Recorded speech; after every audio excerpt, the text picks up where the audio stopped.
all over the place. I deeply appreciate it. Okay, here we go. Let's get started.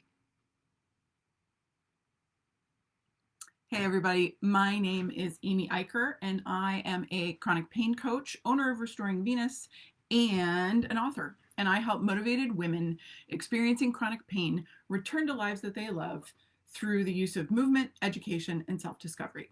And I have traditionally gone live in my Facebook group, and I thought I would try doing live from my business page, and then, seeing if maybe more people might be able to see this. But today we are going to spend some time talking about saying no and rest, and why it is so important. I might even say pivotal to recovery from chronic pain. Now, most of the people that find me have generally tried everything, and I mean everything, to get better from their chronic pain. And I think that that is very admirable. I was very much the same way. I spent 20 years of my life in chronic pain, and it wasn't fun. So if you're thinking, who the heck is this woman? My story is all over the internet, but in short, I am a woman that experienced chronic SI pain for 20 years, bumbled my way through a recovery, and have been pain-free for almost 11 years now, and it has been fantastic. I am experiencing long COVID and have been for a year and a half now. That's not fun. Don't love it.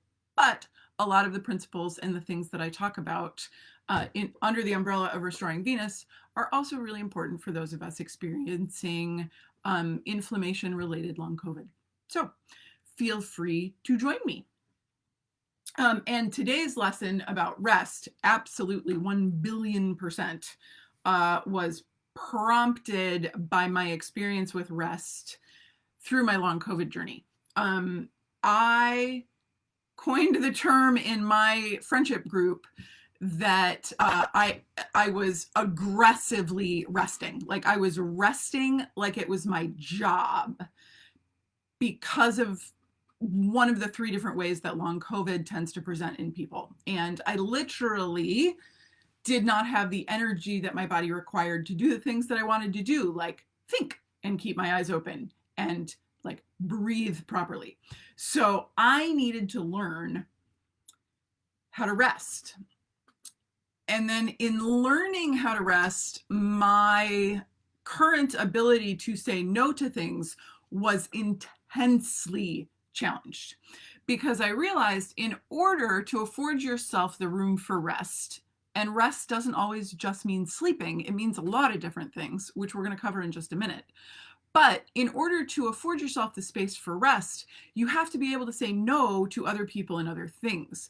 And that is always challenging for me. I do not like to say no. I am a recovering people pleaser.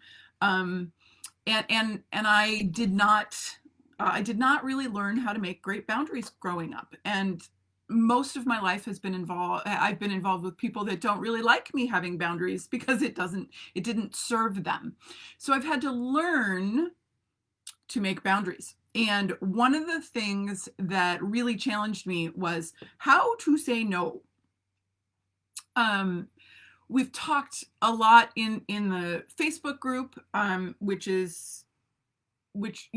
which I will add a link to so that you can find it and join our conversations.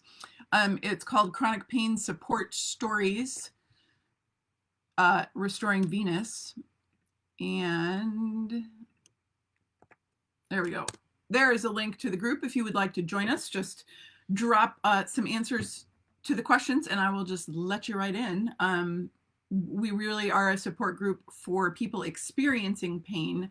Clinicians, if you happen to be seeing me, this is a great place to follow me. I will be posting more information here. But we talk a lot about the boom bust cycle, and how like we finally start feeling better because, probably because we've rested, and then we do too much, and then it hurts more, and then we're back in bed, and then we're forced to rest again. So I sat down and wrote a blog post about rest, which you can find at restoringvenus.com/rest, and wrote down 10 different ways to gracefully say no. And I had to think really long and hard about some of the things that I have learned to say over the last 11 years. And here are a few of my favorites. I would love to help with that right now. Thank you so much for thinking of me, but I just don't have the capacity. Ask me again later. I can remember being in moms groups when my kids were younger down in Maryland, and everybody, all the moms love to go like out to eat and then go see a movie, which was a ton of sitting, which was not fun for me and my SI joint pain. I didn't like sitting for that long. And I wished that I had had the capacity to say, I really appreciate the offer, but I think it's best if I pass. Or at certain points in my journey saying, I appreciate the offer. I would love to come to dinner with you, but I won't be able to make the movie. That's simply too much sitting for me. Or even further into speaking my needs into my friends group, being able to say, I would love to go to dinner with you. And if you want to come back to my house and watch a movie where I can lay down on my ice pack heating pad, take my meds, sit on my sacral reggie or whatever, I would love to do that with you. But it didn't occur to me at that time that I could ask for accommodations from my friends, or that I could do part of something, but I couldn't do all of it. Or hey, if you guys go to the movie and then want to go out for dessert, which does not take nearly as long as dinner, that I could have done that. That there were ways to say no gracefully and also insert ways that things would work that would be much better for my physical abilities at that time. This is something that I use now when I'm asked by others to do something and I want to do it, but I know that it's going to cost me my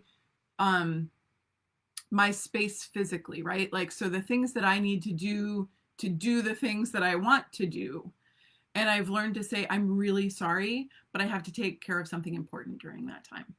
And that something important may very well be me laying in a dark room with, something over my eyes and no sound, because that's important to me being able to meet with you, or to write a blog post, or to meet with my, my Moving Beyond Pain group.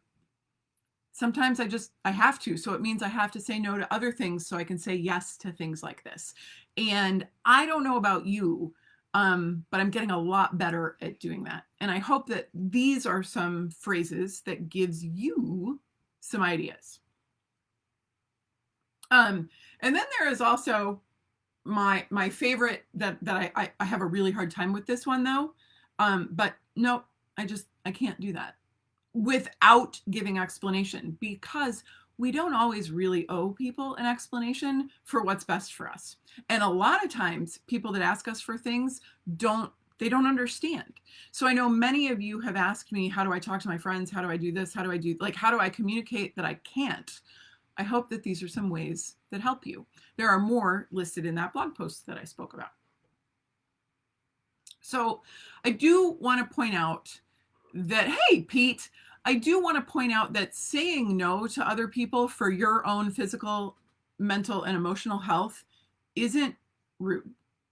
I understand that the people in your world are inconvenienced by it, and they probably think that you're rude, but you're not actually being rude. You are looking out for yourself, because these things are no different than visiting the physical therapist or taking the medication that you have been prescribed.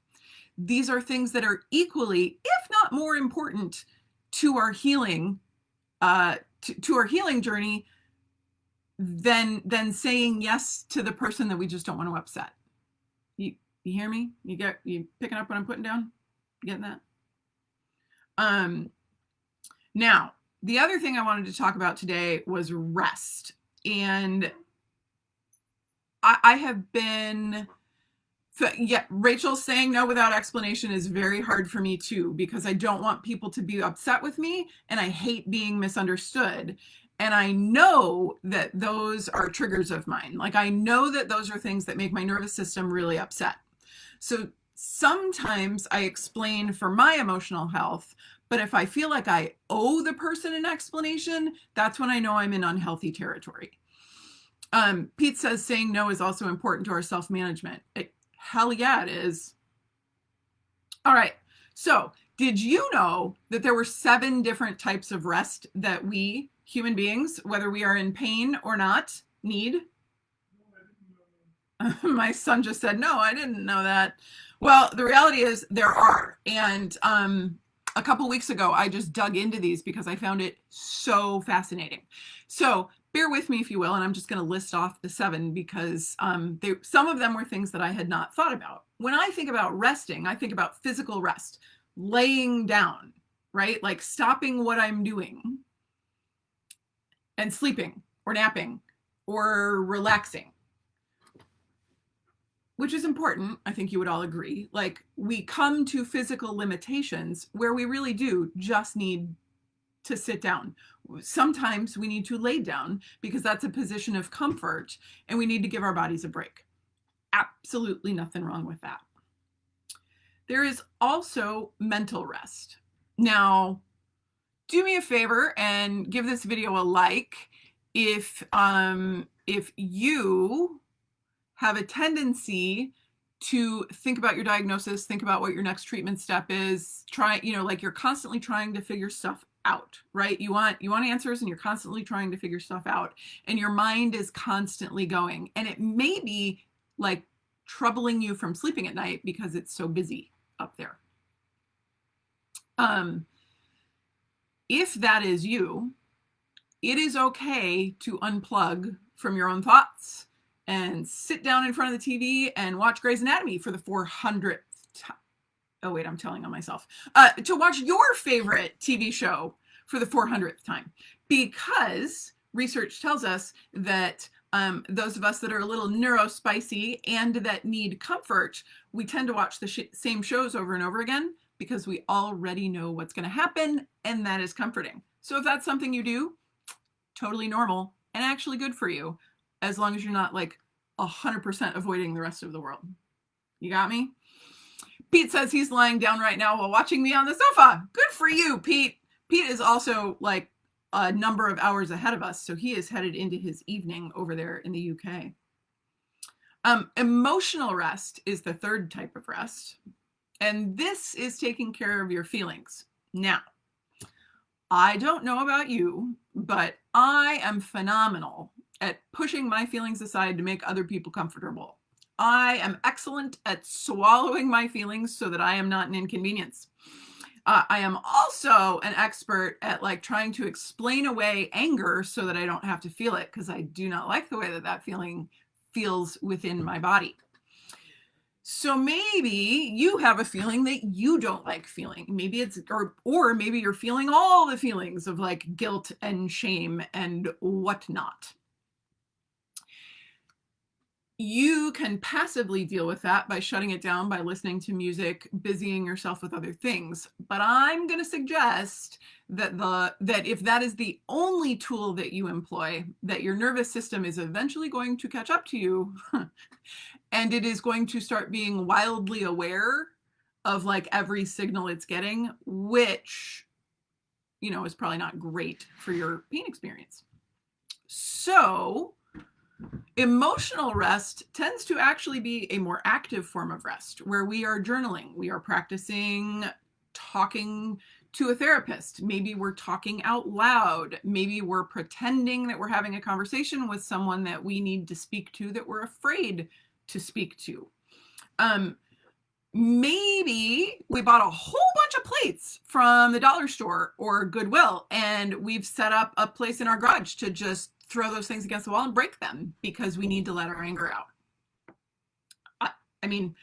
I think that there are a lot of ways that we can physically let our anger out that don't necessarily have to exhaust us or increase our pain. And I am a huge proponent of writing the thing down and setting it on fire or sending it in a balloon. Although I hear, like environmentally, maybe the balloon thing isn't all that great anymore because it's hurting dolphins and we shouldn't hurt the dolphins. But I digress. The point is, we can write it on a stuffed animal and run it over with our car, right? many of you that find me are like me and have stories where there are people that have hurt you, and it is unsafe for you to confront them because they would continue to hurt you. So sometimes we can deal with those emotional pains and situations in a very physical way by writing them on material and running them over with our car, throwing them against the wall, using a dartboard and practicing darts, right? It's okay to be angry, and it's okay to try to find ways to discharge that, to get that out of your system. For those of you that follow mind-body type people, I've said that I'm not one of those because I believe we treat the whole person, and that it's not, I don't think your pain is psychosocial. Like, psychosomatic. I don't think you're making it up or like it's trauma trapped in your body. But I do think that there is a cathartic experience that can happen by physically getting rid of some of those emotions to create more space in your nervous system and in your life. We can talk more about that later in the group if you like. Just post up a question. Social rest. Now, for all of my extroverts, I hear you, I see you, and I know that we need social interaction to like feel good as human beings. My introverts, I also see you too, because one of my children and my partner are both introverts, and they need time away. They are the people that we need to, us extroverts, we need to look at them to understand social rest and why it's so important, right? We need to disconnect, sometimes from the internet, sometimes from each other, just to, go for a motorcycle ride or sit out in front of a body of water or dip our toes somewhere, right? We need to pull away from people and reconnect with nature. Some of you may find yourself in toxic relationships that you can't necessarily get away from, say with a parent or a child or a loved one or a boss, right? Like you're stuck in this relationship because of other things. It is okay to take space from that person or that relationship for you. It is okay to draw tighter boundaries around yourself so that you are exposed less to those toxic things. It is okay to say, you may not speak to me like that. I will not tolerate XYZ, right? So that often takes a little bit more creativity in figuring out how we are going to rest from some of those more difficult situations in our lives.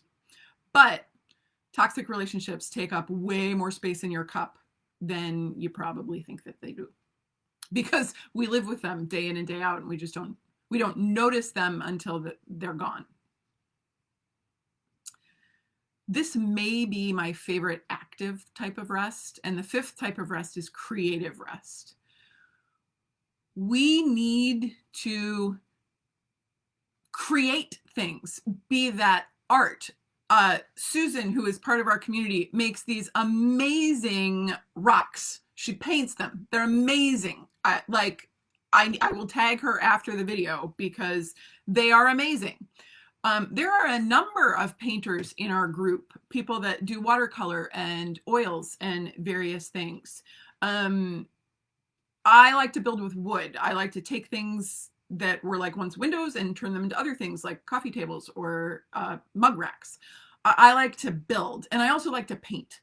But maybe you're a daydreamer. Maybe you're a writer. I mean, I've written 3 books. I kind of enjoy that. You can find them on Amazon. But I enjoy the creative process. And I find if I'm stuck doing computery technology things for too long, I get antsy and I get cranky. So I need to have a balance of those things. But the creativity has to be active. And it serves the purpose of giving me a rest from, social things and emotional things and mental things, because I'm completely focused on something else.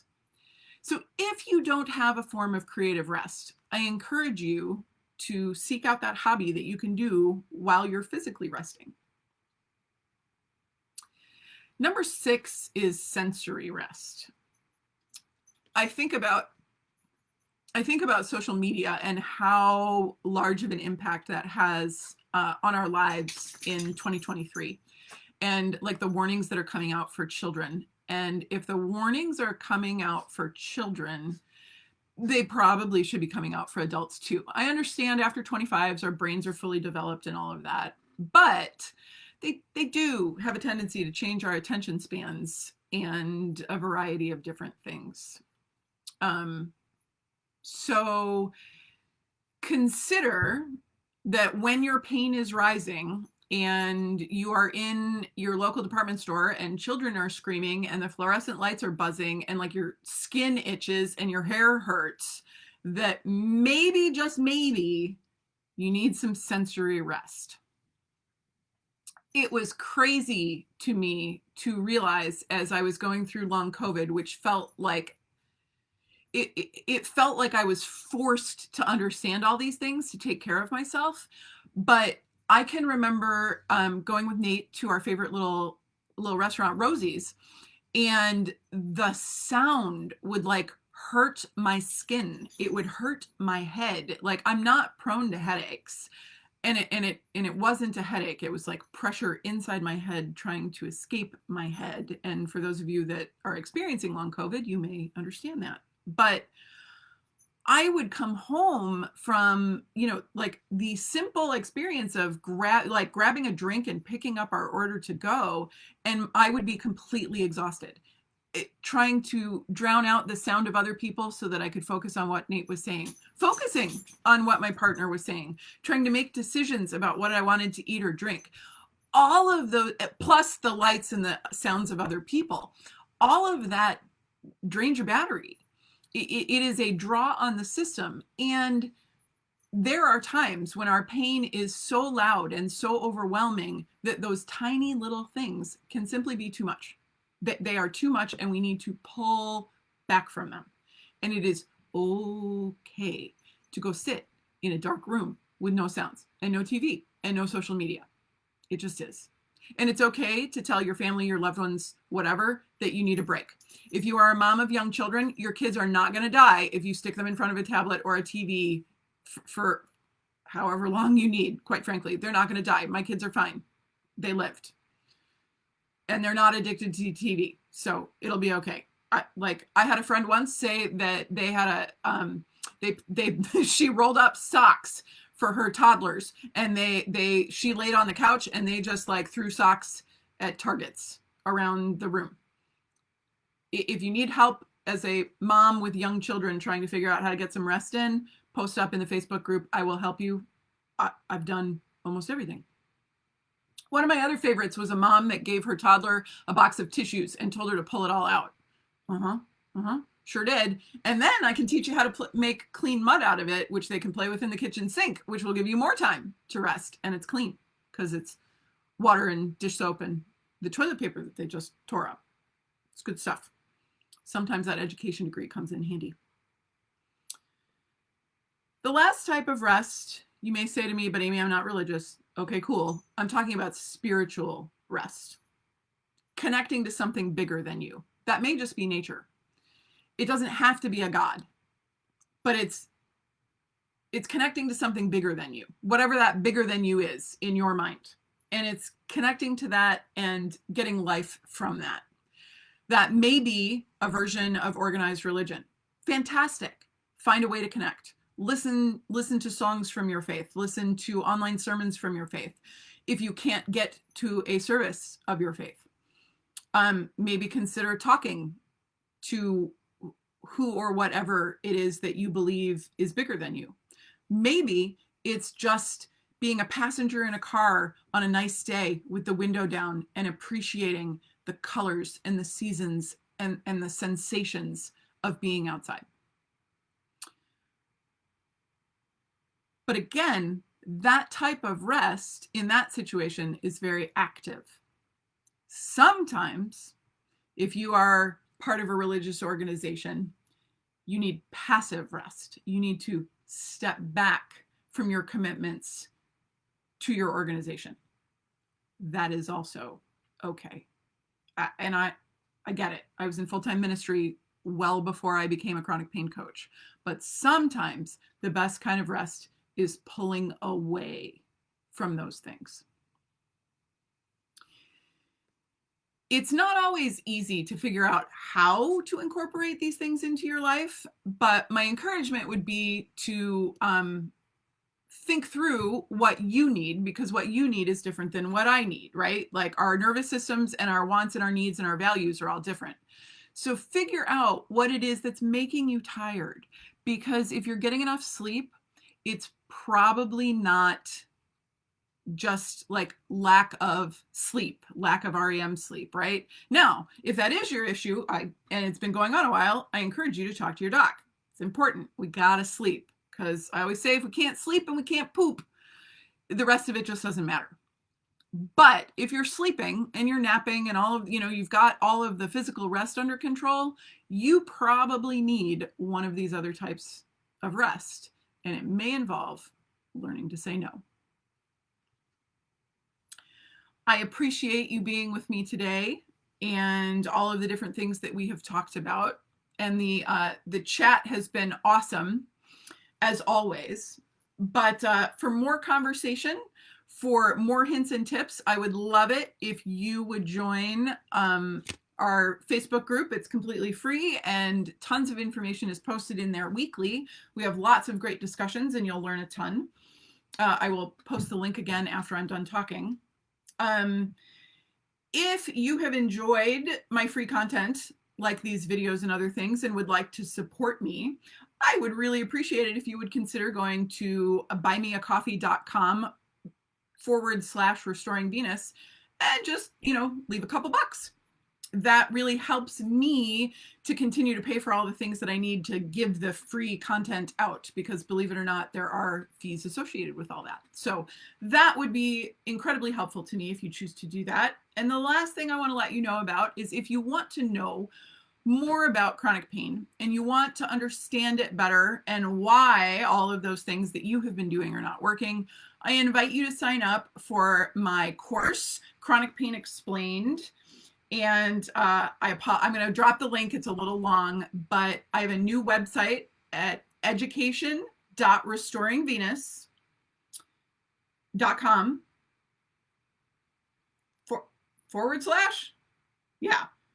registration/chronic pain explained. And that will give you access to a free course. It's 4 hours of information. I think it might even be a little bit more. I redid one of the sections, but 4+ hours of information on why we need help, why we need more than we are currently getting in the global medical system related to chronic pain. It's the things that are being missed. So if you are interested, I would love it if you would check that out.